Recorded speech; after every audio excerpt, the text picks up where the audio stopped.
entrez donc dans ces racontades, comme une sorte d'escapade, dans cette prose qui se balade,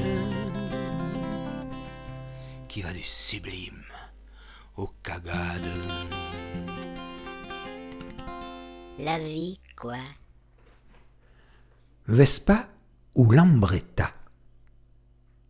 C'était à une époque où, en mobilette, nos pellicules avaient le droit de s'envoler librement sans être retenues par un gros casque obligatoire et homologué. Aujourd'hui, c'est nos postillons qui sont retenus par un masque obligatoire et homologué, mais bon, parlons d'autre chose. Revenons à cette époque où il n'y avait pas tous ces ralentisseurs sur les routes. En parlant de ralentisseurs, j'ai assisté l'autre jour à une scène grandiose.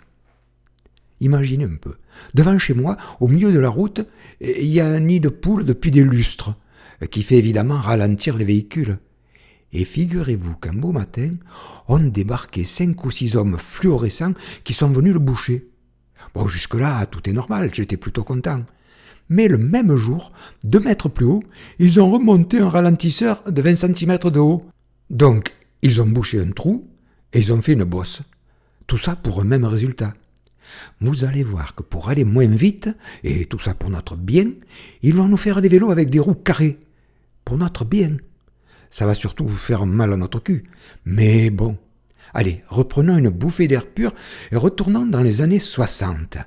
Imaginez un peu, sur une route ardéchoise, en Vespa, cheveux au vent, sans casque, j'ai bien dit en Vespa, pas en Lambretta.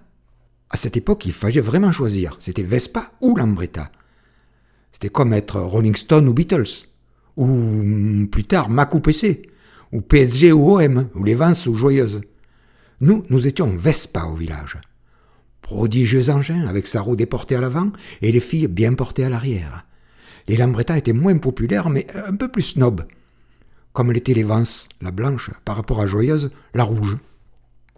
Étrange ces rivalités qui s'installent et qui ne démordent pas malgré le temps. Les crocs bien plantés dans l'obstination de chacun, rien ne pouvant modifier l'enracinement des attitudes, des jugements à l'emporte-pièce. De toute façon, les Lambretta font pas un joli bruit, elles pètent faux. Comme les gens des Vans, on n'y peut rien, c'est comme ça. Ah, grimper la route du coulé avec une fille en sac à dos qui vous encercle le buste de ses petits bras en cerceau d'amour. Se sentir enlacé, oui, pardon, j'ai pas pu m'en empêcher, d'un hula-hop promoteur, puis se pencher en cadence au rythme des virages comme un slow langoureux. Non, Capri n'est pas fini. Il commence juste. Et surtout, redescendre plein gaz en provoquant quelques frayeurs maîtrisées dans des sévères virages pour ressentir un peu plus fort les étreintes sauvages. Mais surtout, ne pas se casser la gueule dans les gravillons. Serre-moi fort dans les virages, serre-toi fort tout contre moi. Je veux sentir ton beau corsage contre le mien qui ne l'est pas. Ne pense pas que je t'esbrouffe dans cette belle chevauchée. Doucement là, tu m'étouffes, on ferait mieux de s'arrêter.